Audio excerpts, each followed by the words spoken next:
people are awfully forgiving, or they just don't understand, what's been done to them. We are at an epochal shift. We're at a point where the West could tip into complacent and quite well-off redundancy, or we could play a decisive role in the future. What the banks did was reprehensible.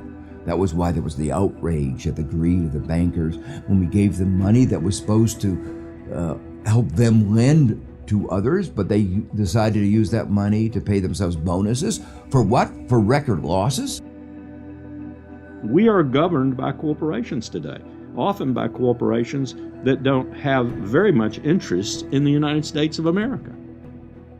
I don't know what happened, man. What happened to the United States? It went so far in the ditch. At what moment did it all go bad? Was it disco? Was it Donna Summer? Is that what killed America?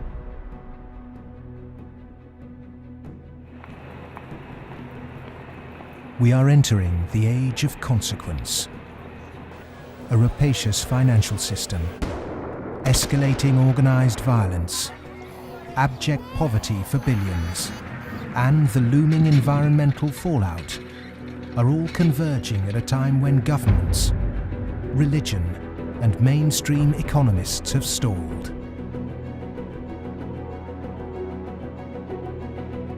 War, conquest, famine, and death. The four horsemen are coming.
This is not a film that sees conspiracies. It's not a film that mongers fear. It's not a film that blames bankers or politicians. It's a film that questions the systems we've created and suggests ways to reform them. Over centuries, systems have been subtly modified, manipulated, and even corrupted, often to serve the interests of the few. We have continually accepted these changes, and because man can adjust to living under virtually any conditions, the trait that's enabled us to survive is the very trait that has suppressed us. Most societies have an elite tries to stay in power. And the ways they stay in power is not merely by controlling the means of production, to be Marxist, i.e. controlling the money, but by controlling the cognitive map, the way we think. And what really matters in that respect is not so much what is actually said in public, but is what is left undebated, unsaid. For centuries, gatekeepers have manipulated our cognitive map. But in 1989, a computer scientist by the name of Tim Berners-Lee implemented the first successful communication between an HTTP client and server. The World Wide Web was born. It has since unleashed a tsunami of instantly accessible, freely available information. Just as Gutenberg's printing press wrestled control of the cognitive map away from an ecclesiastical and royal elite, today the internet is beginning to change governments, finance, and the media. We are at the cusp of change. But to enact it, we must first understand the things that have been left unsaid for so long. To do that, we need context from people who speak the truth in the face of collective delusion. Because to understand something, is to be liberated from it.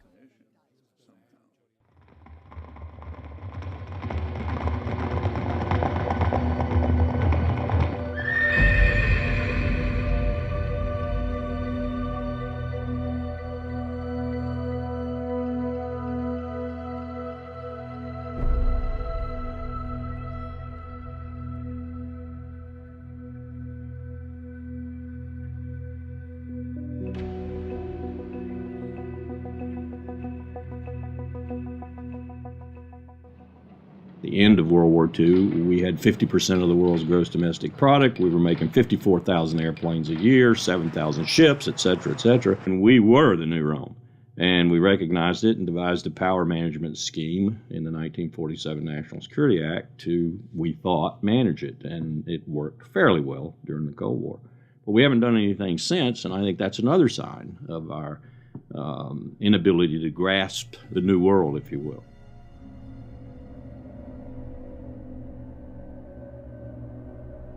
Empires do not begin or end on a certain date, but they do end, and the West has not yet come to terms with its fading supremacy. At the end of every empire, under the guise of renewal, tribes, armies, and organizations appear and devour the heritage of the former superpower, often from within. In his essay, The Fate of Empires, the soldier, diplomat, and traveller Lieutenant General Sir John Glubb analysed the life cycle of empires. He found remarkable similarities between them all.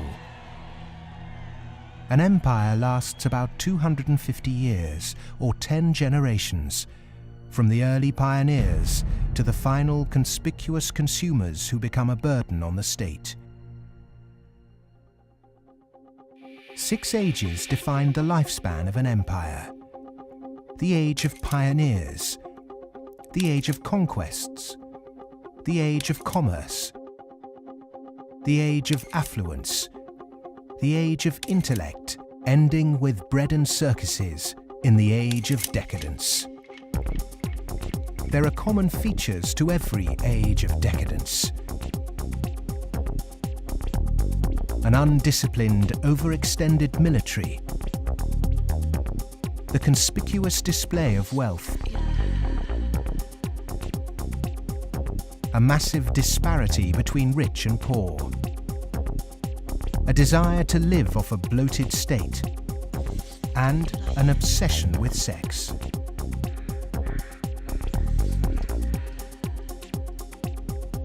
But perhaps the most notorious trait of all is the debasement of the currency.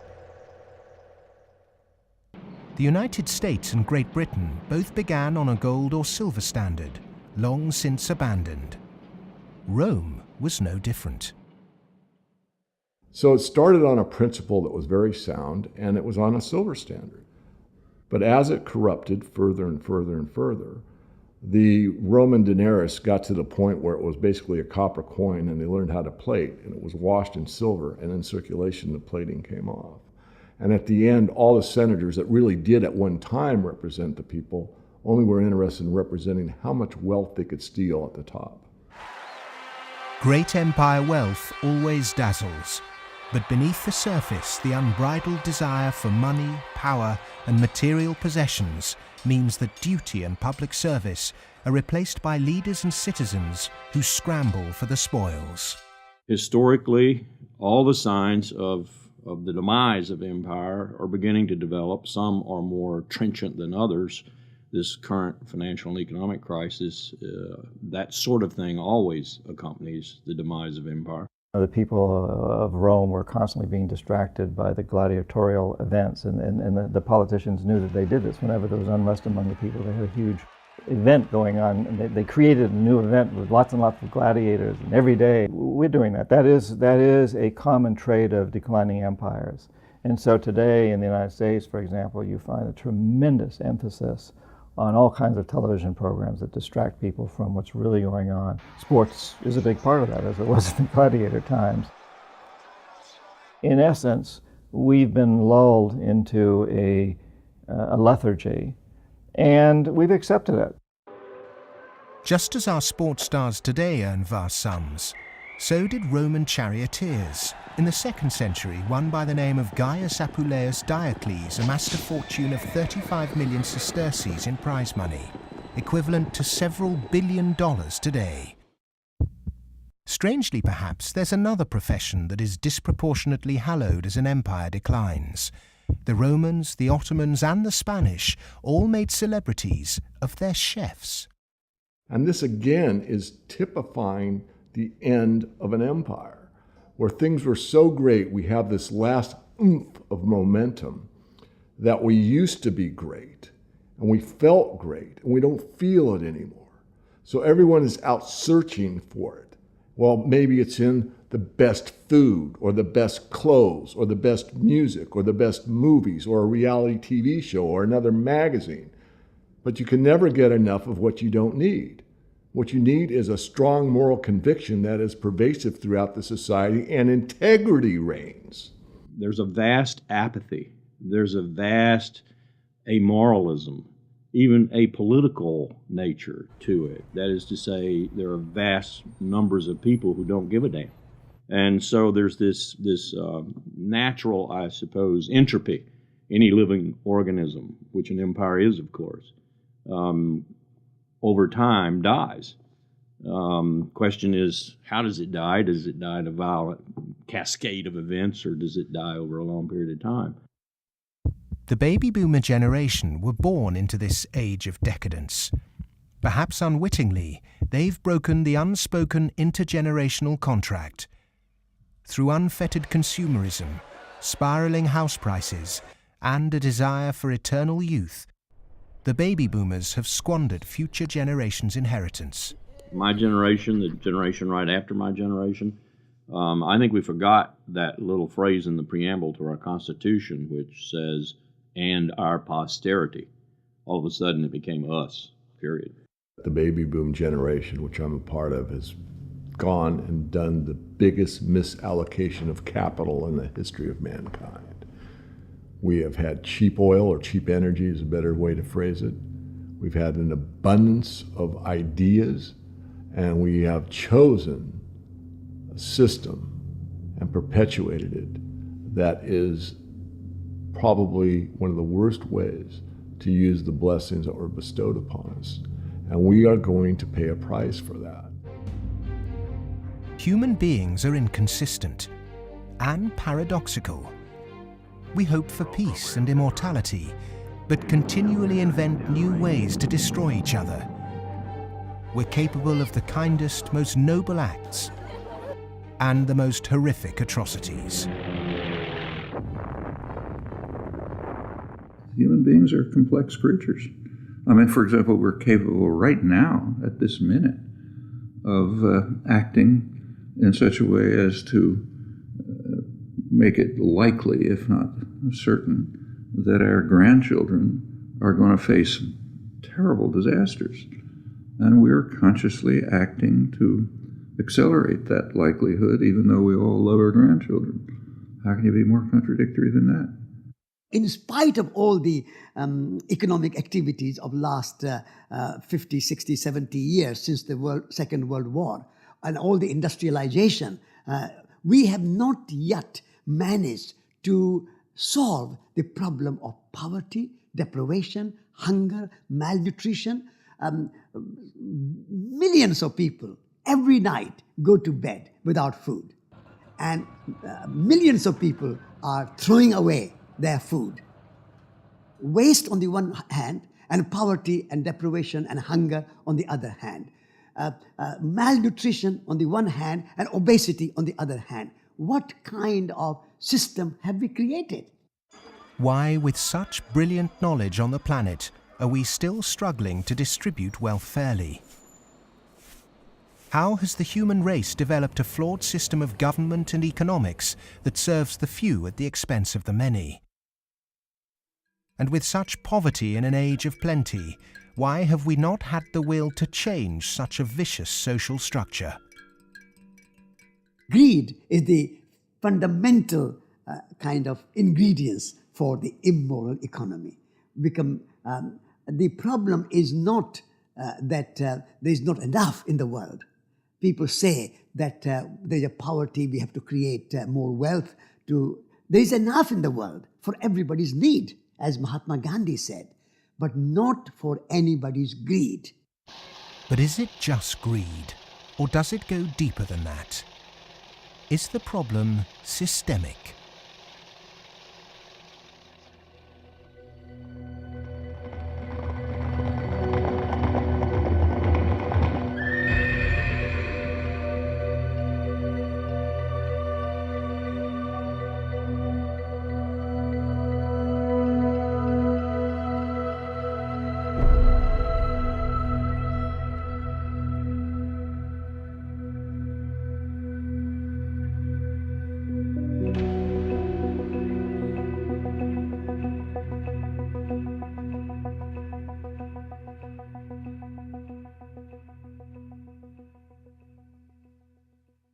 As a civilization, we've obviously had a great run. We've done very well. We had the Industrial Revolution. We survived that. We built a lot of modern military technology. We've survived that so far. We built a banking system, and we're still struggling with that part of it. But we've had a good run. It's kind of like when I was working on Wall Street for 7 years. I had the experience some people would have. Let's say working at a meat processing plant, they become vegetarian. You work on Wall Street and you see how these banks like Goldman, J.P. Morgan, these other banks make money. When you see money, it kind of makes you sick. Well, I think if the people knew what the banking system is up to, as Henry Ford said, there would be a revolution tomorrow morning. The fact is, most people think that what a bank does is lend you money that someone else has put in the bank previously. But what a bank actually does, what a commercial bank does, is to create money from nothing and then lend it to you at interest. If I do that, if I manufacture money in my own home, it's called counterfeiting. If an accountant creates money out of nothing in the company accounts, it's called cooking the books. But if a bank does it, it's perfectly legal. And so long as you allow fraud to be legalized, then all kinds of problems are going to pop up in the economic system, which you can't do anything about. Private banks create money out of nothing and lend it at interest. Now, that sounds absurd. When I teach sophomores, about money in banking and how banks, they never believe it. And so you have to go through it again and again. Yes, banks really do create money. They really do. Here's how it happens. And it's absurd, and they're right to doubt that could possibly be what's really going on. But it is. Now, if the banking lobby is very strong, they're going to say, well, we don't want to change this system. We're making so much money out of it. What we have to do is, A, try and convince the people that it's their fault, that their wage claims are too high, and that's why we're having lots of inflation, or people are speculating on housing, and that's why house prices are going up. What they're not going to say is that this is happening because banks are creating money out of nothing and pumping it into the system, and that's why prices are going up. But how is it that we've ended up with a system in which banks have the power to create money? Since 1971, when President Nixon took the United States off what was left of the gold standard, the world has operated under a system of money known as fiat. The dollar, the pound, the euro are all government fiat currencies. Fiat is a Latin word meaning let it be so. It is the law that this government currency be money. Indeed, without that legal enforcement and the fact that we must pay taxes with this money, that dollar bill or that computer digit that represents a dollar would be pretty much meaningless. Only the government has the power to issue fiat money, but banks can create it through lending. Over the last 40 years, since this system of fiat money became the global norm, the supply of money has grown exponentially. In fact, we've seen the greatest growth in the supply of money in history. But who benefits? Of course, those that have the power to issue money, governments and banks. Then, those companies and individuals that get this money early. They can spend it before the prices of the things they want to buy have risen to reflect the new money in circulation. In other words, they get services, products or assets cheap. But prices soon rise, So holders of assets such as houses or shares will then see gains without there necessarily being any improvements to the company or house in question. Often this can lead to speculative bubbles. But what about those at the bottom of the pyramid? Those on fixed wages or incomes, those who live in remote areas, or those with savings? By the time this newly created money has filtered down to them, the prices of the things they want to buy have increased. Their savings buy them less, however, and their wages remain largely unchanged. In some cases, they have to take on debt just to be able to afford the things they were previously able to buy, which means they have to go back to the banks. In reality, this process of creating money only redistributes wealth from the bottom to the top of the pyramid, and thus that ever-increasing gulf between rich and poor gets bigger and bigger and bigger. Well, when you get off the gold standard and you go into a fiat money currency, combined with a fractional reserve banking system, you end up compounding debt faster than you can ever possibly produce to support that debt. So eventually you're going to find yourself back into debt slavery. And that's what's happened in the U.S. For every dollar of GDP, for example, in the U.S., it also creates something like $5.50 worth of debt. Because this is what happens when our economy flips over and basically capsizes.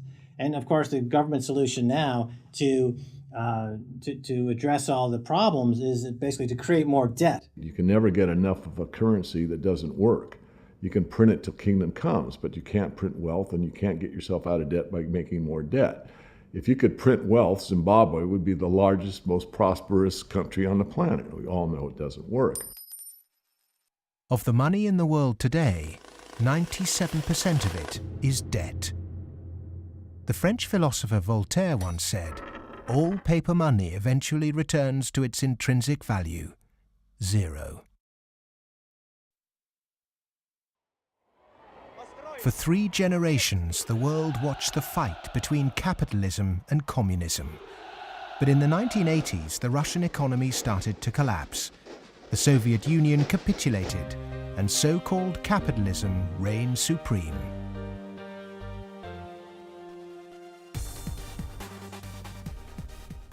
Before 1989, we had a battle between communism and the market. And in that battle, there was a sense of, let's not expose the flaws in the market economy. This is too important of a battle that you don't criticize our team while we're fighting their team. And their team, associated with authoritarianism, with a failure to deliver well-being to their society, it was very clear that if you had to choose between these two, which was better? Communism failed first for various reasons. I think it was inefficient, human rights, lack of respect, so forth. So capitalist West has been continuing in a triumphalist mode, thinking, our adversary has failed. That means we're doing everything right. Both systems are trying to do something which is fundamentally impossible, grow forever. And they're both going to fail. One failed first. Capitalism's going to fail later, or it's failing now.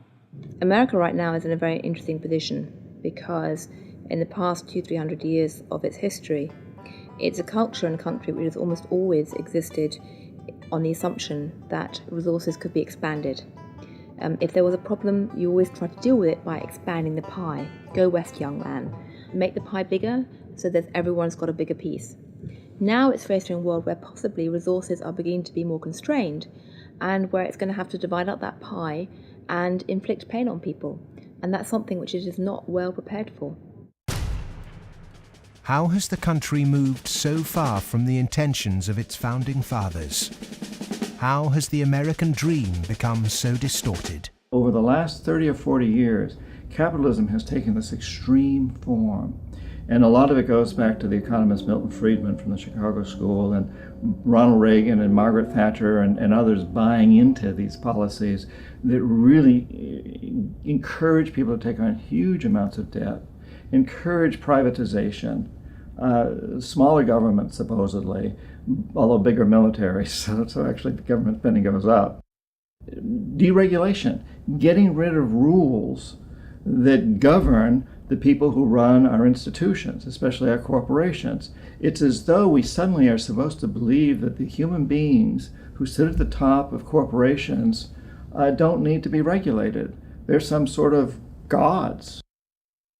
Milton Friedman, his protégés the Chicago Boys, and the neoclassical ideology beat the classical approach to economics and became the framework for what we today call capitalism.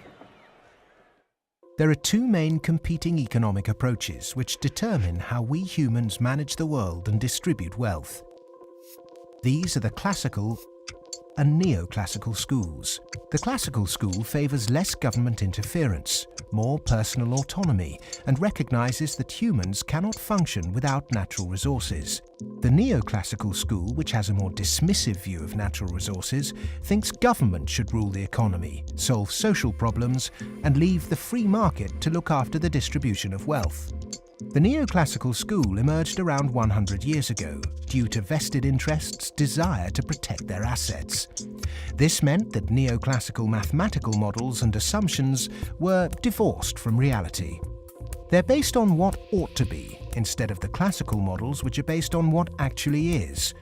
It's these neoclassical models, which favour large corporations, that have been used to legitimise the financialisation of the global economy. Championed by Ronald Reagan and Margaret Thatcher, neoclassical economics still dominates policy-making today. The Reagan Revolution, as we call it in the United States, obviously the Reagan-Thatcher Revolution, if you think about it more globally, was a big change in power structure and a big transfer of opportunity and wealth. Now, it's not that the poor gave it to the rich. It was a transfer within the well-to-do, so that the financial sector in particular, in the United States, for example, but also in the UK and some other places, became vastly more profitable, and wages in that sector went up a lot. I mean, we focus on bonuses, but it's also base salaries went up a lot, overall compensation. So there's a transfer from the non-financial part of the economy to the financial part of the economy that actually is unprecedented as far as we can see in any of the available data to us. And I'm talking about all of recorded human history. In 1932, in the aftermath of America's great stock market crash, a piece of legislation was passed to protect society. The Glass-Steagall Act was introduced to separate ordinary high street banking from investment banking. 67 years later, in 1999, under the influence of Treasury Secretary Larry Summers and his predecessor Robert Rubin, President Bill Clinton repealed the Glass-Steagall Act. Once again, banks could take ordinary depositors' money and speculate with it on virtually anything they liked. Wall Street has become a very particular type of casino. And it's unfortunately not the kind of casino they have in Las Vegas, which is, perfectly legitimate form of entertainment. It is a casino that has massive negative repercussions on the rest of society. So it's not just losing your money on a few wild nights. It's about the way in which those organizations lose their money, impacting the whole of society, leading to a massive loss of jobs. This unfettered gambling pushed the entire global financial system to near collapse. With balances and debt obligations larger than the GDP of entire countries, the banks had become too big to fail. The West was unprepared, and bankers met their reeling and disorientated governments. You have to bail us out. We need money. If you don't give us the money, the whole thing goes down. And what are you going to do with millions and tens of millions of people who have lost everything in their bank account? You will have a revolution on your hands. So fork over the money. Borrow the money, create it out of nothing, and give it back to us, and so that we can face our problems and not go under, or otherwise. And this is what Mr. Hank Paulson did in the U.S. Congress. He went there one day and he told them, well, look, we need $700 billion, and we need it now, or else. Is this system we call capitalism really capitalism? In a capitalist system, government is supposed to be small. But today the state is more bloated and invasive than it's ever been. Individuals and companies are supposed to operate in a free market. Good enterprise is rewarded with profit, and flawed enterprise with failure. But during the 2008 banking crisis, the people saw the Western economic system divided in a way they were told could never happen. Socialism for the rich, capitalism for the poor. And in America, for example, the banks that got in trouble got bailed out by the government. That's socialism. And people are arguing against socialism in America, and yet it's probably the most socialist country in the world right now. We have a system which isn't even a proper capitalist system. Rich people make mistakes that they don't get punished. Poor people make mistakes that they get punished. Yeah? Or even worse, that they don't make any mistake and they are forced to pay for the mistakes of the rich. When the taxpayer is footing the bill for the misplaced speculation of bankers, then suddenly, instead of the economy serving the human being is now in perpetual service to amoral financial organizations.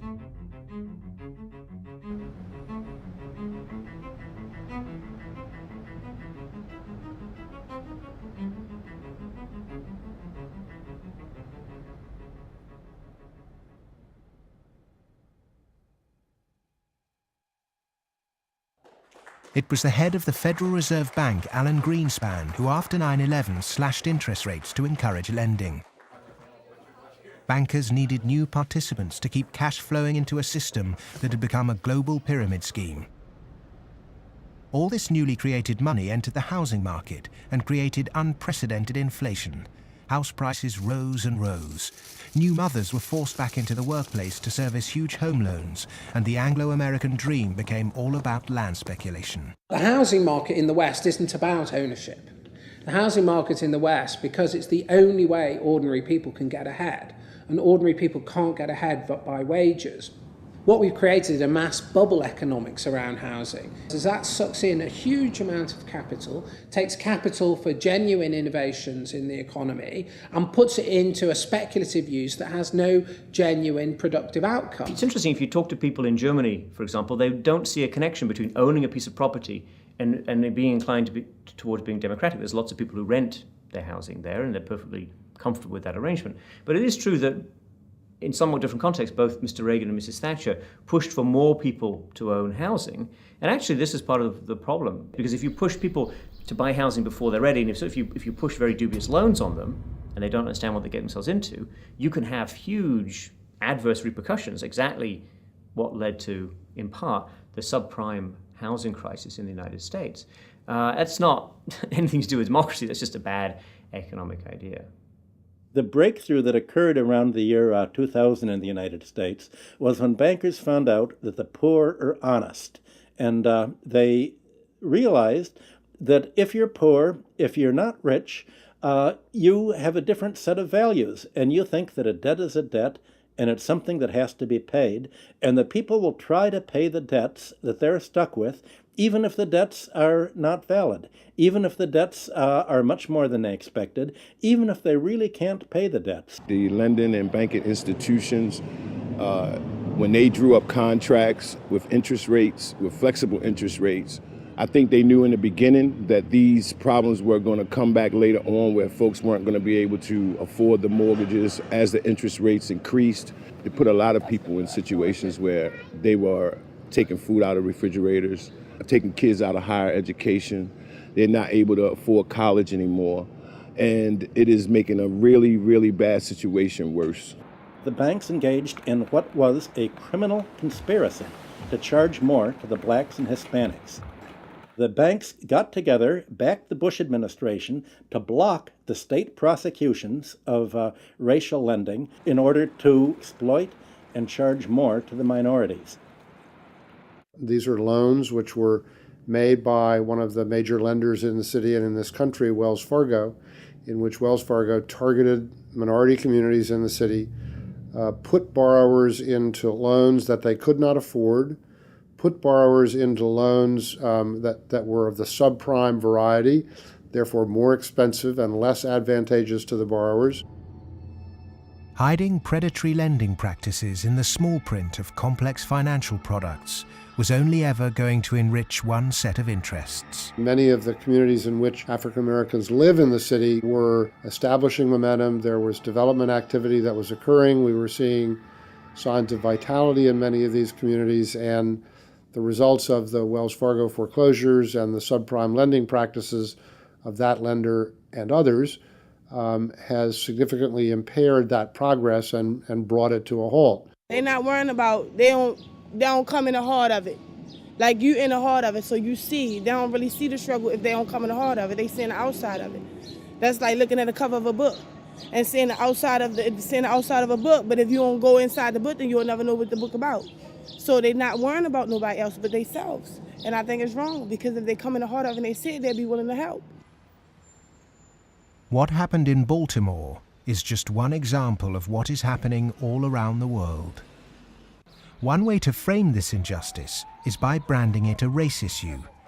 But when we look really closely, we can see that there is something at play here that transcends race: profit. Not an accident, for instance, that we had the deregulation in our financial industry that was such a disaster. The lobbyists of the finance industry amount to 5 per congressperson. In other words, they pay 5 people for every congressman to explain to them, persuade them, that they should pass legislation that is favorable to the financial industry. The poor people who are devastated don't have the money. They couldn't hire 5 per congressman. So the way our democracy works, it's an unlevel playing field. The financial sector has acquired enormous power, partly through political contributions, so buying favors, but mostly through ideological control, convincing people that finance is good, more finance is better, and unregulated finance without limit is best. And that is really the cornerstone of this, what we call in the United States, the Wall Street-Washington corridor. I mean, if people need any proof as to who's controlling Washington, when the bailout came after Lehman Brothers collapsed, 80% of the population was against the bailout. Notwithstanding that, Congress passed the bailout, just showing, in my view anyway, that it's really under the control of banking interests. It's not a reflection of good democracy when a company, a group of companies, an industry, says our interests are more important than the national interest. How can that happen? Very easy. That's the role of campaign contributions, lobbying, in America's political structure. We have a flawed democracy. This is an advanced oligarchy in the sense that its main mechanism of control, if you like, is through convincing people that you really need, for example, the 6 biggest banks in the United States in the particular form they exist today, with the very light level of regulation. And if you don't have them, if you try to change that, all kinds of awful things will happen.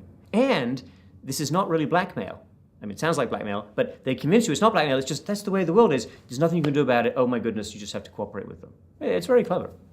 The Fed is essentially the lobbyist for the commercial banking system. When you say you want to turn regulation over to the Fed, you're saying the financial sector and Wall Street should be self-regulated. And Wall Street has veto power over whoever is going to be the head of the Federal Reserve. As long as you give veto power over the regulators to Wall Street, as long as you pick the bank regulators from the banking industry itself, you can forget any thought of calling it regulation.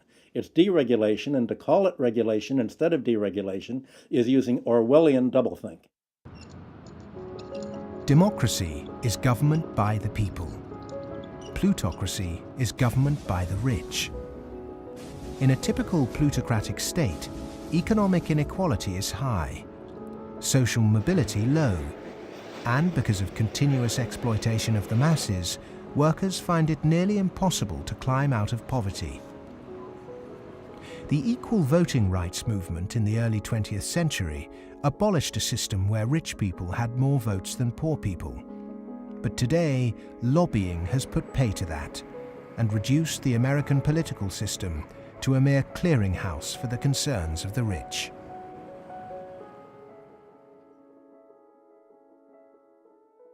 The Goldman Sachs machine is one of using profits to buy influence in Washington to change laws to make it easier to make money on Wall Street to be used to buy influence in Washington. So it's a self-reinforcing malfeasance machine that is continuing to grow as a parasite in the economy and continuing to kill the host. Famous for claiming it did God's work, Goldman Sachs is one of the most influential investment banks in the world.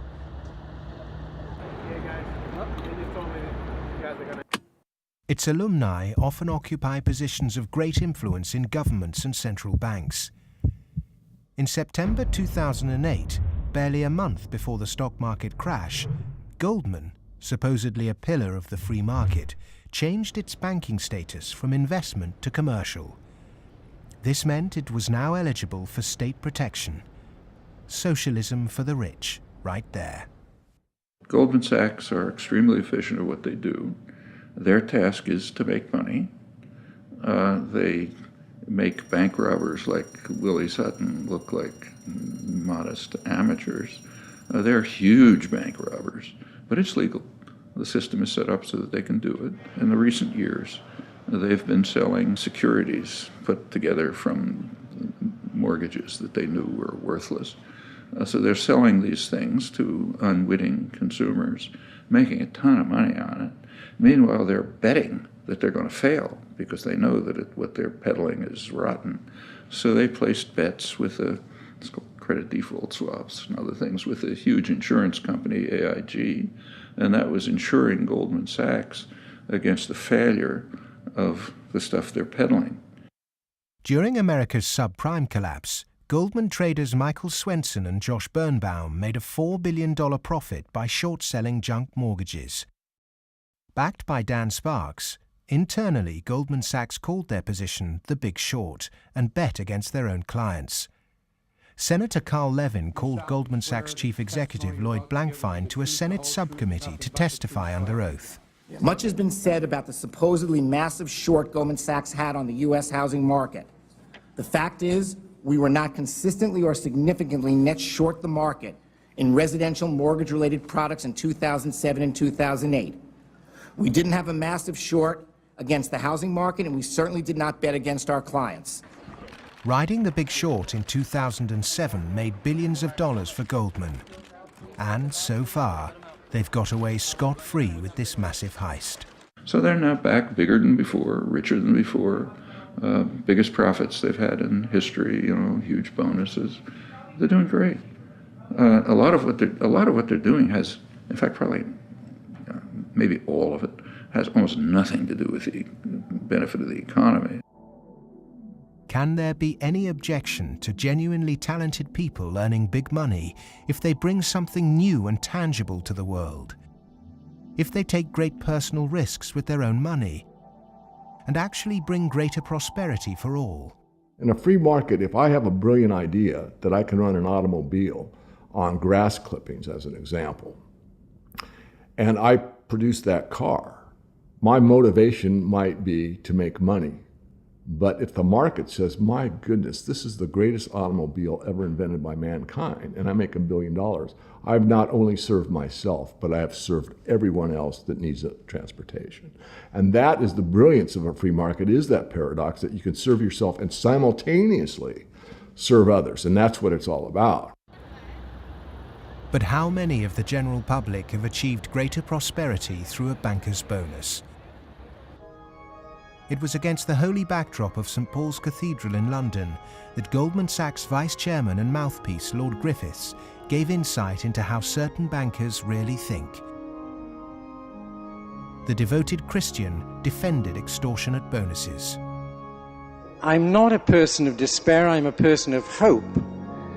And I think that we have to tolerate the inequality as a way to achieving greater prosperity and opportunity for all.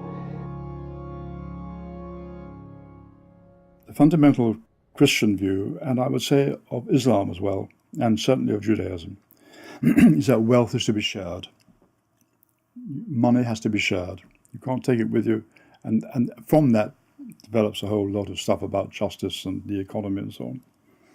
And we've lost that, and instead we've got people accumulating more and more. And I just think it's disgusting that people have lost their homes, they lost their jobs, they can't pay their mortgages from bankers who made a big mistake and then paid enormous bonuses. I'm sorry, that is simply wrong. And I can't understand why we are not more vociferous about that. When rich people tell you that they specifically have to be rich through these egregious rip-off mechanisms, that's just self-serving propaganda and it should be disregarded. It is true that when you organize human society, some people get ahead and some people struggle. That's a natural mechanism. But saying, we've got to have inequality, therefore Goldman Sachs must be organized along the following lines, that's a complete non sequitur. At what juncture, at what point does morality enter into the economic calculus? In a way, many people think that Adam Smith gave us a free pass, a way not to think about morality. Because what Adam Smith said was that individuals in the pursuit of their self-interest are led as if by an invisible hand to the general well-being of society. Now let me make it clear, Adam Smith didn't really say that. That is to say, Adam Smith was very much aware that businesses, when they got together, conspired against the public interest, raised prices. He was aware of monopoly. He was aware of the importance of education that the private sector couldn't provide. So he himself was aware of all the limitations, but his latter-day descendants have forgotten all those caveats. Adam Smith was the godfather of classical economics, but since its publication, his work has been used as a political football, financiers twisting his words to suit them. Lord Griffiths advocates ruthless individualism to push this idea that if bankers get rich, then we get rich too, through a process known as trickle-down economics, or horse and sparrow theory. If you feed the horse enough oats, some will pass through to the road for the sparrows. The idea is that extreme wealth concentrated on a small minority will eventually trickle down to everyone else. But it doesn't work. Because by the time the money reaches the people at the bottom of our money pyramid, it's lost its purchasing power.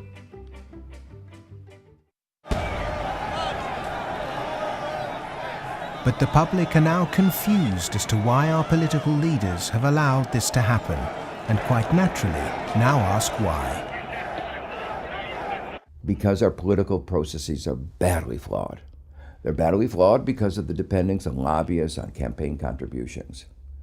So that's why, my view, and a view I think of a lot of people, is that we have to restructure our political processes to give more voice to the ordinary citizen and less voice to the interest group, to the moneyed groups, to those who have taken such a large role in shaping our tax code, our regulatory regulations, and so forth.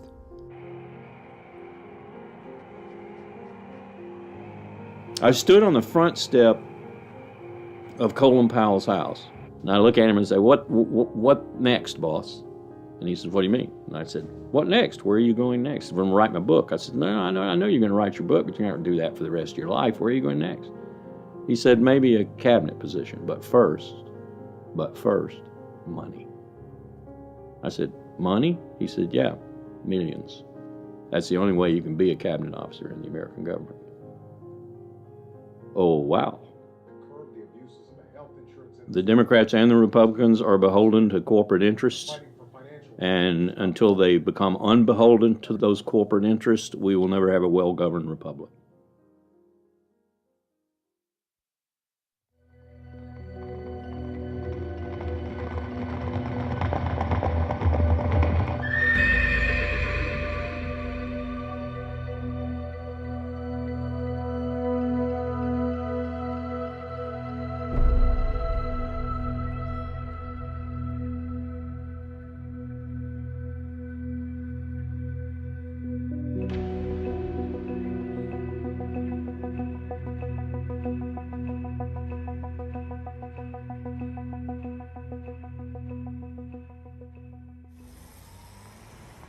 The inherent iniquity in our system of money, banking and politics has not just had consequences domestically, but also on a massive scale globally.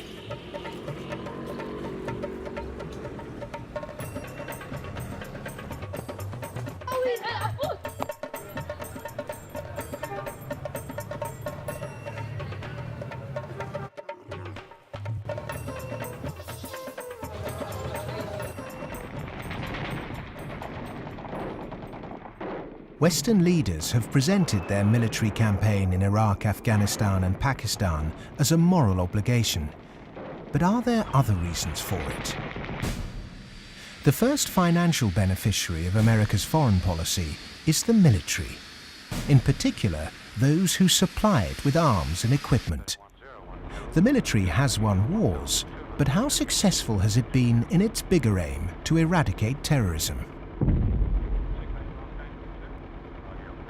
The drone attacks not only failed, but they've created extra extremism. They've helped in radicalization of youth in the northwest frontier and also in certain parts of Punjab and Pakistan.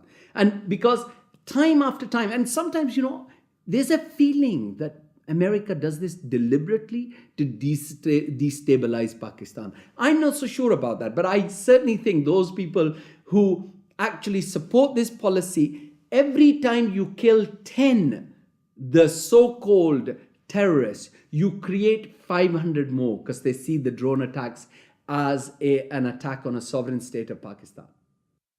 If they really wanted to flush them out, there was no need for a huge military operation in Swat, causing the entire district to become internally displaced persons. The population of Swat is 1.8 million. There are 2.3 million refugees in the country.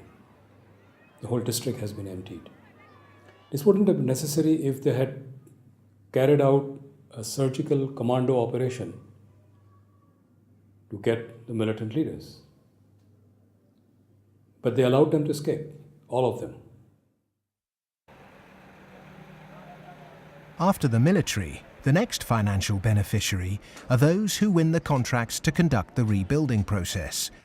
In the West, people might even feel optimistic when they hear that the US is pumping tens of billions of newly created dollars into developing nations to build infrastructure. But often this too doesn't seem to achieve the publicized goals. Is there another reason we give these countries aid? We economic hitmen have created the world's first truly global empire, and we've done it primarily without the military. We work many different ways, but perhaps the most common is that we'll take a third world country that has resources our corporations covet, like oil, and then arrange a huge loan to that country from the World Bank or one of its sister organizations. However, the money never actually goes to the country. Instead, it goes to our own corporations to build infrastructure projects in that country, power plants, highways, industrial parks, things that benefit a few wealthy families in that country as well as our corporations, but don't help the majority of the people at all. They're too poor to buy electricity or drive cars on the highways. They don't have the skills to get jobs in industrial parks, but they're left holding a huge debt. Infrastructure which has used heavy loans from the World Bank and IMF and made from grants from Western countries, they've all gone into benefiting the elite and the feudal classes. They have not benefited the people.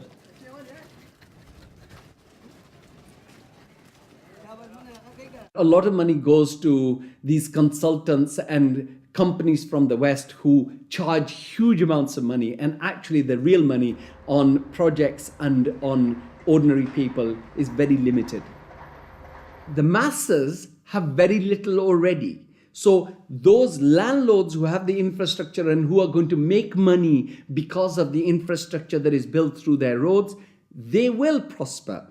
But the ones who don't have any resources, they've not had jobs, there isn't an economic activity for them in terms of manufacturing goods so they can sell and they can also prosper. When you don't have that, what do? They resort to joining the Taliban because they see the enemy coming in and taking away what little bit they have. President Obama, I understand, wants to invest $7.5 billion in Pakistan's infrastructure to alleviate poverty and, take away all the divisions and all the anti-American sentiment over here. Whatever his reasons are, we can do without it. In fact, it's the worst possible thing he can do. This kind of help is actually going to be a hindrance. It's just going to make matters worse. It will bring this contrived war and terror into our rural areas. How much of US foreign policy is genuinely altruistic? And how much is it influenced by the banks and corporations that profit so tremendously from it?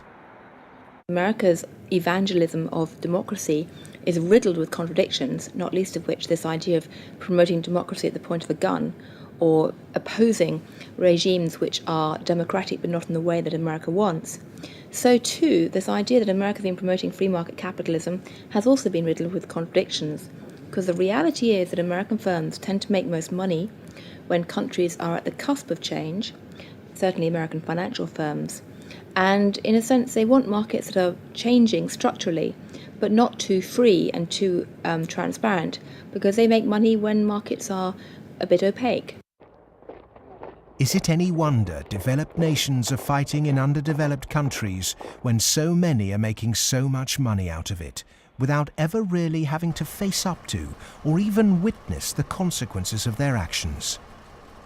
So what if 5 million kids died in Africa because of debt last year? I got a bonus of £1 million, and if I have that conversation, I've had it with some bankers who've been in the business a long time, and they listen politely, very polite, very charming, and at the end they say, "Well, Tariq, it's lovely meeting you again," and they go back to the office and do another loan deal for Tanzania or something. I've known a lot of terrorists, quote unquote. I've met them, I've interviewed them for books, I've known them since I was an economic hip, and I've never met one who wanted to be a terrorist. They all want to be with their families back on the farm. They're driven to terrorism because they've lost the farm. It's been inundated with water from a hydroelectric project or with oil from oil derricks. Their farm's been destroyed. They can't make a living for their kids. Or in the case of the Somali pirates, their fishing waters have been destroyed. And that's why they've turned to this. It isn't because they want to be pirates or terrorists. Now, there may be a few crazy people. There are a few crazy people with their nuts loose. There'll always be serial killers. There'll always be crazy people. Maybe Osama bin Laden's one of them. But they do not get a following unless there's a terrible injustice going on. And people are starving and they're deprived. And then they will follow these crazy people because they seem to offer an alternative. If we want to do away with terrorism, if we want to have what we in the United States call homeland security, we've got to recognize that the whole planet is our homeland. What does the word terrorist actually mean? Many terrorists would sooner describe themselves as freedom fighters. Could it be that the charge of terrorism could just as easily be made against Western corporations, speculators, and policymakers? When we talk about terrorism, it means what they do to us, not what we do to them. And what they do to us can be pretty ugly, although it's not even a fraction of what we do to them.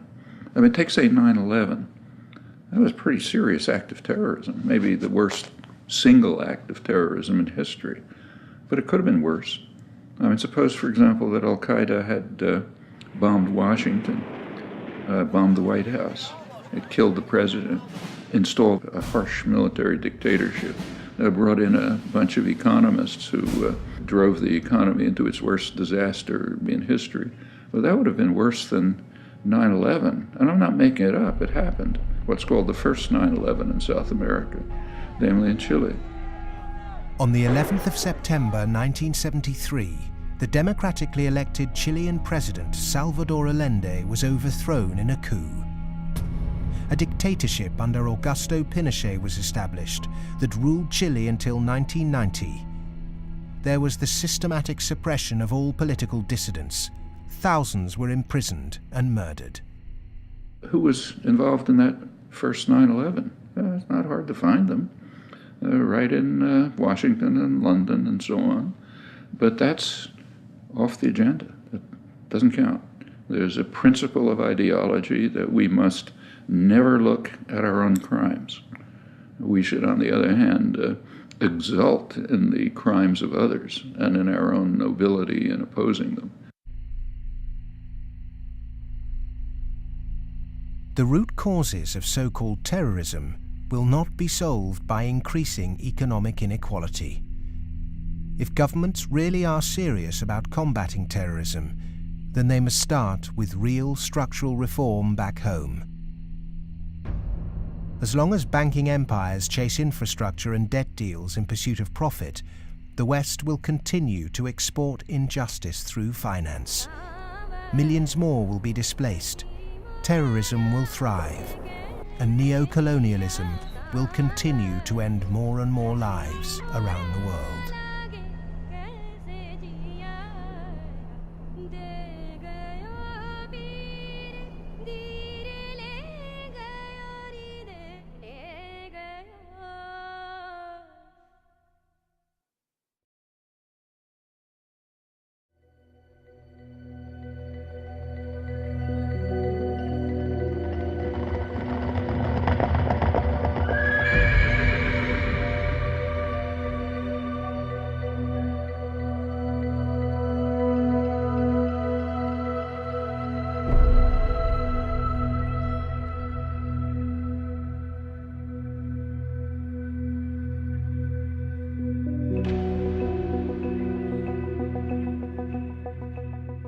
What's happened is that we have moved from a relatively empty world to a relatively full world. That is, empty of us and all of our stuff to now full of us and all of our stuff.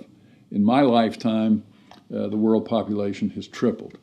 And the populations of other things, of cars, houses, boats, all these other things that put a load on the environment too, just like human bodies, those have vastly more than tripled. So the world is very, very full of what we might call man-made capital. And it's becoming more and more empty of what used to be there, what we might call natural capital. We are the first generation, we in the rich developed world are the first generation to have got to the end of the real benefits of economic growth. For hundreds of years, the best way of raising the real quality of human life has been to raise material living standards. And that's what's driven the huge rises in life expectancy and increases in happiness and other measures of well-being. But all those have now come detached from economic growth. And although life expectancy continues to rise in the rich world, it's no longer related to the amount of economic growth a country has at all. And the same is true of measures of happiness and measures of well-being. The paradox is the more we grow, the more poverty we create. Our self-interested economic system seems to be continually missing a trick. So as we keep plundering the Earth's natural capital, is it time to rethink our Western definition of progress? When I look at the world, I look at it much the way Royal Dutch Shell looks at it. They have one of the best strategic entities in the world, private or public. And Royal Dutch Shell has posited two scenarios. One is called Blueprint and is obviously a planned corporate structure where world leaders get together and they think about things like energy transformation, planetary warming, and dwindling fossil fuels and so forth. The other is called Scramble. And Scramble is pretty much what it sounds like too. It's a mess. Interestingly enough, in 2075, the ending year for these scenarios, as I recall, we get to about the same place. It's just that Blueprint leaves a lot less blood on the floor. Scramble leaves a lot of blood on the floor as people fight for these resources and so forth. The reason oil companies are drilling miles under the sea is that the world's easily accessible oil has already been found and largely consumed.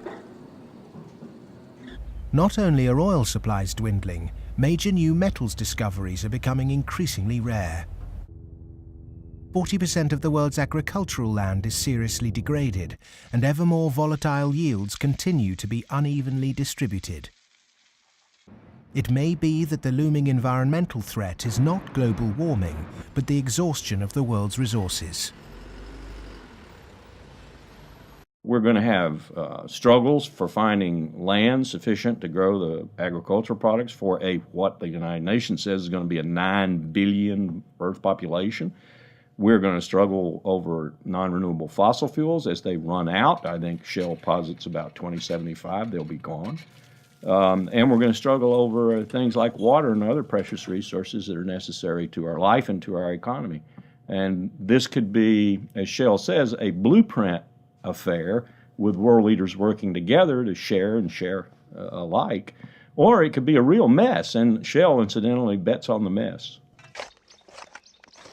Just like the baby boomers' failure to look to the next generation, our outdated competitive mentality for a world of depleted resources could have devastating consequences. Our economic setup encourages one-upmanship, competition and comparison, whereas the progress humans have made over millennia has been largely based on cooperation.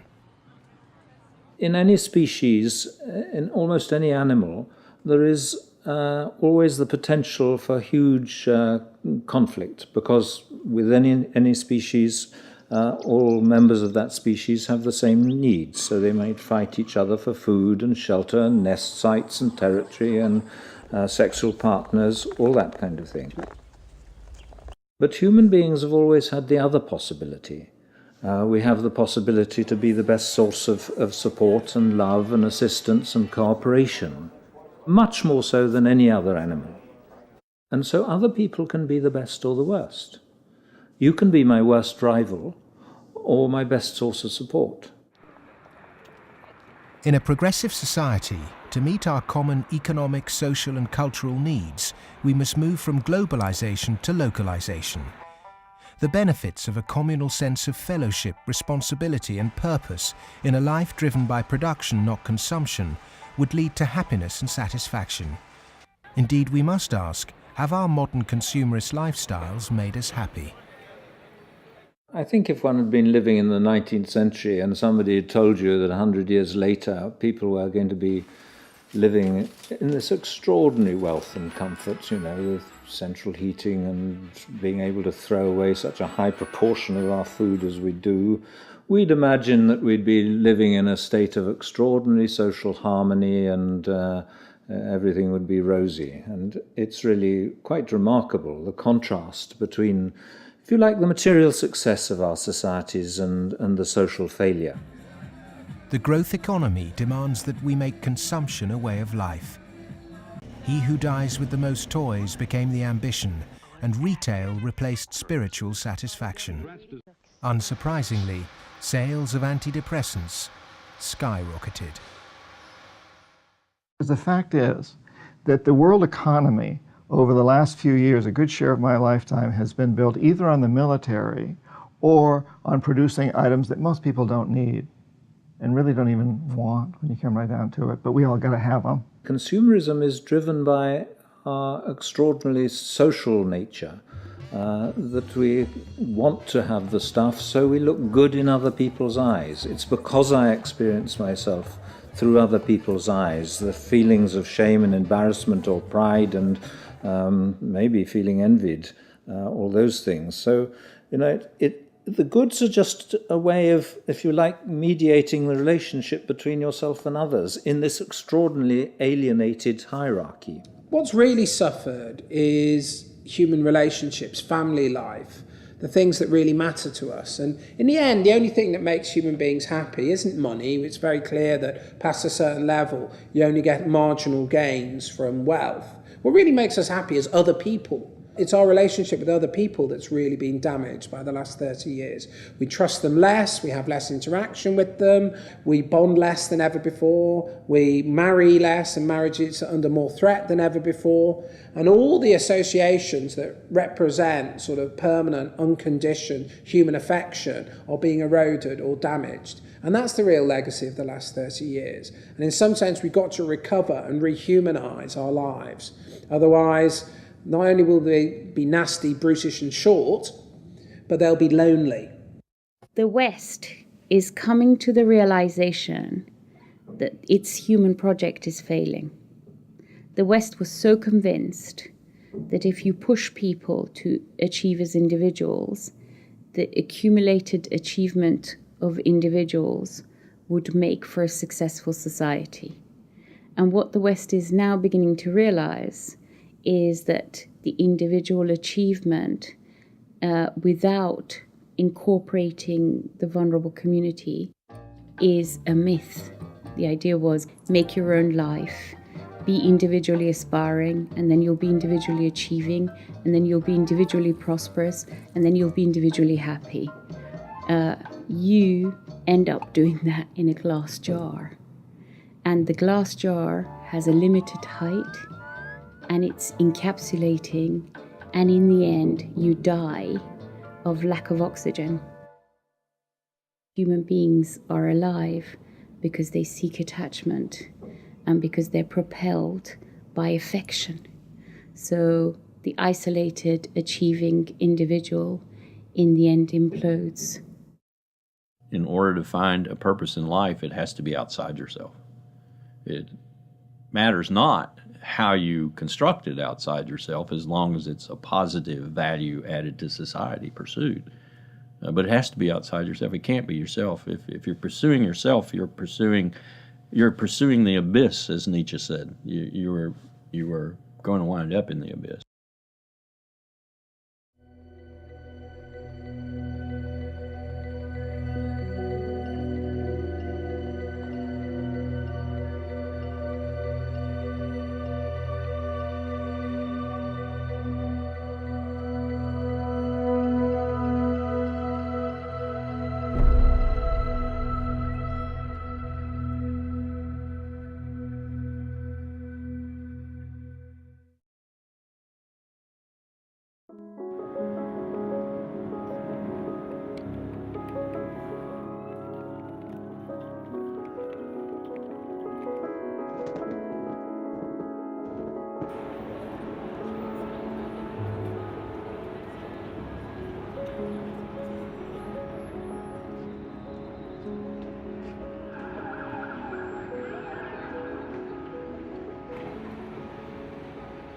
One of the most powerful cultural frameworks that shapes the way we think today in the West is the Hollywood film construction. And it follows a particular cultural pattern in that there is a beginning, there is a middle and an end, there is drama, tension, there's resolution, there's usually a goodie and a baddie, and there's usually a story told through the medium of human beings. This Hollywoodization of the way that people communicate and the way they tell stories about themselves and view their recent history has very much impacted how we look at the financial crisis, in that people look at the beginning, the middle and the end. They look at the drama around Lehman Brothers and they wanted, say, a resolution, and they wanted baddies, they wanted sacrificial victims as well. So people have focused on a few individuals. And the idea that somehow it wasn't just one or two individuals who were at the root of the problem, it was a systemic problem, that actually almost everyone who participated was in some way guilty, either of outright negligence or simply failing to ask the right questions or simply failing to ask why money was so cheap for so many years. The idea that it was a systemic flaw is something which is very hard for people to grasp and even harder to depict as a good story. Perhaps there is this feeling of helplessness because we don't understand what the real problem actually is. Cleansing a few bad apples will not rectify the flaws at the heart of the Western economic system. A system that should be protecting people is in fact the very thing that's enabling our four horsemen to ride with such vengeance. The modern-day four horsemen: a rapacious financial system, escalating organized violence, abject poverty for billions, and the exhaustion of the Earth's resources, are riding roughshod over those who can least afford it. They gallop unchallenged because the cognitive map that's been put in place by our schools, universities, and our media does not encourage us to question accepted norms. Instead, there is apathy. In a sense, I think we're rather depressed societies. We've got used to the idea that there's nothing that can be done. There is no alternative, that, we're never going to deal with these environmental problems and we live in a dog-eat-dog society and that's it. I think what we have to take away from this is a recognition that most of these problems can be very substantially improved by making our societies more equal, reducing the income differences, and that also helps us to solve the environmental problems. We can reach a society that is qualitatively better for all of us. Well, the apathy is sort of engineered because you don't have any discussion of this in the public media. Hardly by surprise, the public media are owned by the real estate and the financial interests, and they're not going to explain to people the integration between the financial, insurance, and real estate sectors, the FIRE sector. There's this disinformation going on, passing the buck, denying what the real driving factors are. All of these are common strategies. In fact, even in education, you can see that banks have helped to set up universities. They've funded them. They fund think tanks. They have educational foundations. They own newspapers. All of this stuff is going on as a kind of propaganda exercise so that the people don't actually work out what the problem is. You should not assume because you don't have a background in economics or in law that these issues are somehow too complex for you. They're not complex at all. It's very simple. It's about power, and it's about democracy, and you understand that just as well as I do. One source of this disinformation is the neoclassical school of economics. These economists and academics have been successful in convincing the world that their models were gospel. But just as Gutenberg's printing press was revolutionary in the 16th century, today we're at the dawn of internet enlightenment, which will remove the cloud of ignorance upheld by academic and media gatekeepers. Education can be a form of mass mind control, and it's astonishing that today neoclassical economics continues to be taught in all Ivy League universities. I do get letters from students in economics departments at other universities. They're into some graduate program or something, and they say, "Oh, John, I just read such and such that you wrote, and this is the kind of thing that interests me. I'm stuck in this program here in which, I can't even talk about any of that. What's your advice? What should I do?" What they're teaching you is what you're going to have to oppose. A lot of it. I mean, some of it's useful. But so some of it's useful, go ahead and learn it. And the other reason for learning the rest of it is know your enemy. An individual might not be able to change the system, but they can change themselves. If we're not offered proper education, we must begin our own. And a good place to start is to become reacquainted with the classical economists, and with something that so few question, but that affects us all, our system of money. If the monetary system of the world is not reformed, then we are headed towards the end of industrial civilization. I won't say that we're going to the end of humanity, but it's just going to be an absolute collapse of our world as we have known it, because it cannot function on fiat money. And none of those who are responsible for this want to admit it, but that is the fact. The fiat system of money is a man-made law, and it's been abused. Is there a form of money whose law is not set by man? When you look at natural law and gold, I sort of describe gold as being a natural form of money. All of the gold that's been mined throughout history still exists in its above-ground stock. About the size of 2.5 Olympic swimming pools if you put all that gold together in one place. And the key is that this above ground stock of gold grows by about 1 3/4% per annum, which is approximately equal to New World population growth, and is approximately equal to new wealth creation. So as the net result of this is that you have this very good consistency in gold's purchasing power over long periods of time, because the supply-demand equation is very much in balance. To achieve human liberty, you really need to have sound money, and gold is the only way to do that, because only gold is outside of the control of politicians. With modern man-made monetary processes, a chronic excess of debt has built up at every level of society. Debt is now regarded as normal. It isn't. It's a form of slavery. But how much do we question our debt? And what should we now do about it? The classic example, most recently, of a debt cancellation was the German economic miracle in 1947. The Allies canceled all domestic and international German debts, except for the debts that employers owed their employees for the previous few weeks, and except for a basic working balance that everybody was able to keep in the bank in order to buy food for the next few weeks or so. Essentially, you would follow the 5 or 6 pages that the currency reform of 1947 did in Germany. You would start with a clean slate. That means that everybody would own their property free and clear. And the problem here is that you'd wipe off the savings that are the counterparts of that. That actually would not be such a bad thing if you look at the fact that the wealthiest 1% of Americans have concentrated an enormous amount of wealth in their own hands, more than at any earlier time since statistics have been kept. Our system of taxation also needs addressing. Currently, we're taxed on what we produce.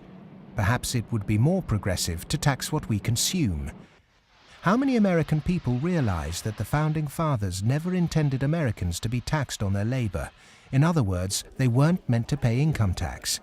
The tax system that was exported from Britain, a relic of colonialism, has duped the world.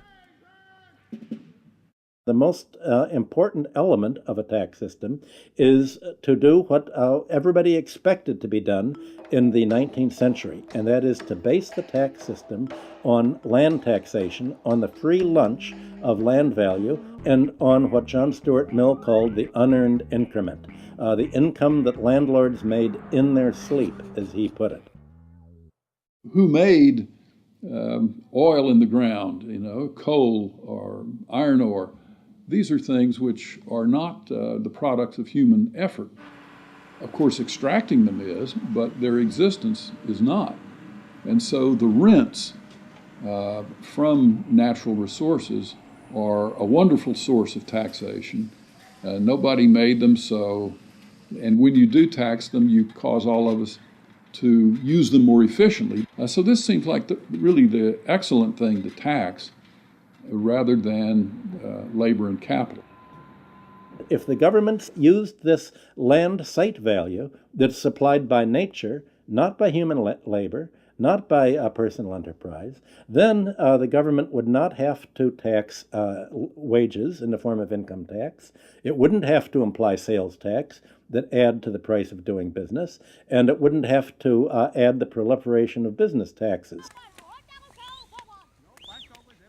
This tax system, advocated by all the classical economists, would begin to address global poverty, as it would allow citizens in developing countries to keep their resource wealth. In developed countries, it would begin to address our housing and debt crisis and unleash the kind of entrepreneurship needed to refloat our economies. Perhaps we should also resurrect another timeless principle for workers that was promoted during the Industrial Revolution. Well, the idea that people who work in a plant ought to own it is just deeply built into working class culture. So right around here at the early Industrial Revolution in the late 19th century, working people simply took for granted that, yes, of course, the workers should own the mills in which they work. Anything else is an attack on our fundamental rights as free citizens. They also took for granted that wage labor is hardly different from slavery. It's different only because it's temporary, and then you can be free. One of the ways you can be free is by owning your own plants. That was not an exotic view. That was Abraham Lincoln's view. In fact, it was a principle of the Republican Party in the late 19th century. It's taken a lot of effort to drive those ideas out of people's heads, but they're still there, and they are very relevant. It was the Greek philosopher Plato who said the ratio of earnings between highest and lowest paid employee in any organization should be no more than 6-1. In 1923, banker J.P. Morgan declared no more than 20-1 was optimum. Yet today's salary difference between top and bottom earners in global corporations can be higher than 500 or 1,000-1. When you're up in the range of 500-1 inequality, the rich and the poor become almost different species, no longer members of the same community. commonality of interest is lost. And so it's difficult to form community and to have good, friendly relationships across class differences that are that large. When the public do vent their outrage at inappropriate earnings, the common defence is to move the debate to the psychological realm and quote mercurial British economist Herbert Spencer. He coined the phrase survival of the fittest, and his words are now used to justify excess. Competition in business is a good thing, but the playing field must be level. Monopolists have too much because the system they game is rigged. Under the current economic setup, the fitness of the vast majority of the world's population is irrelevant. Those that are made to pay for this crisis are not those that caused it. But those who caused it, for survival, will no doubt try to marginalize this film as socialist or even Marxist. I'm a capitalist. I'm a business person. I believe in the basic principles. That's why I'm completely appalled by seeing these principles destroyed by monarchs, monopolists, who have totally destroyed the system from within on Wall Street. And this is completely unacceptable. I'm a capitalist. I think capitalism can do it. It's not a question of getting rid of capitalism. It's a question of getting rid of this terrible form of capitalism. Capitalism, more broadly understood as market economy, not only has a future, I can't see the future of the world without it. But the question is, what kind of capitalism? What kind of market economy? A system of reformed capitalism built on independent money, a tax system based on consumption, not income, and employee-owned businesses would begin to build an economy that's not dependent on constant growth to service its debt. We've endured the so-called free market for centuries, but far from being free, it's led us to destroy nature and each other in a vain attempt to progress. It's absolutely ludicrous to suggest that somehow there is a scientifically defined boundary of the market that we should never change. And of course, that's what the free market economy wants you to believe. Because once they convince you of that and claim that, on top of that, claim that they have the truth because they are PhDs in economics, then they can tell you whatever they want, and then you'll have to accept it. But that's where we have to take these guys on. Politics is about drawing the boundary of the market.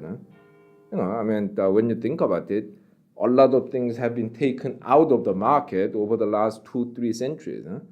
2-3 centuries ago, you could buy and sell human beings, child labor, a lot of things that you wouldn't imagine you could buy and sell today. So, over time, we have redrawn this boundary, and there is nothing wrong with redrawing the boundary again. Things that were considered absolutely reasonable in the 1850s, like selling any chemical on a street corner and telling you that it's a pharmaceutical drug that will be good for you, things like that were absolutely commonplace then, are now serious criminal offences. Well, the same thing will be true of active money management in 100 years.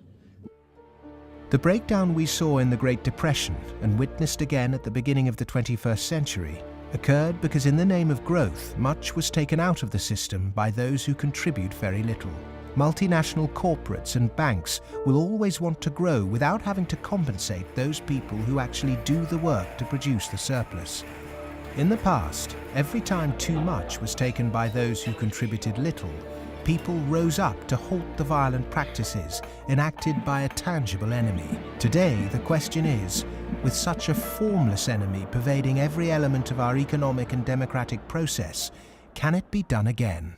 Of course it can be done again. Look, it's a cycle. We're not debt peons, but maybe rats running around a little wheel in somebody's big cage somewhere. The finance rises. Finance becomes organized. You make a lot of money in banking. It's easy to go out and buy politicians. But the essence of democracy, the essence of American democracy, is this is a repeated confrontation, a repeated showdown. And in the 1830s, Andrew Jackson beat the second bank in the United States. In the early 1900s, Teddy Roosevelt beat J.P. Morgan and John D. Rockefeller. In the 1930s, Franklin Delano Roosevelt, FDR, beat everyone from Wall Street. And now we have to do it again. the one single thing that makes me optimistic rather than cynical, pessimistic, is my students. First, I do not see the desire to go to Wall Street amongst them. I see the opposite. Second, I see a disdain amongst them for people who are motivated. Not just they don't want money, I see a disdain amongst them for people who do just want money. The crises we face today are created by humans. And what is created by humans can be changed by humans. So we are all capable of transforming our world. Revolutions are philosophical. Getting organized and preventing the culprits camouflaging the real problem means it's possible to embark on a bloodless revolution against the violent organizations and barbaric leaders who've trashed the economy. Central banking, rigged capitalism, land speculation, income tax and neoclassical economics have corporatized democracy, stunted progress, perverted the course of human destiny and compromised the future of this planet. If these issues aren't addressed, then the next implosion will be on a scale unimagined. Whatever the propaganda, at the beginning of the 21st century, central banks' unregulated cheap money pumped up land values, which created an unsustainable asset bubble in a world that once again operates a rigged tax system that enriches entrenched privilege. Neoclassical economics have ruined life for the bottom billions, tempted everyone into intergenerational conflict, and created massive suffering that has no limits. Human beings go mad in crowds and come to their senses slowly and individually. History is littered with examples of people who threw themselves off the yoke of oppression to adopt radical change, only to end up with popular new rulers that maintained the status quo. To really understand something is to be liberated from it. Dedicating oneself to a great cause, taking responsibility, and gaining self-knowledge is the essence of being human.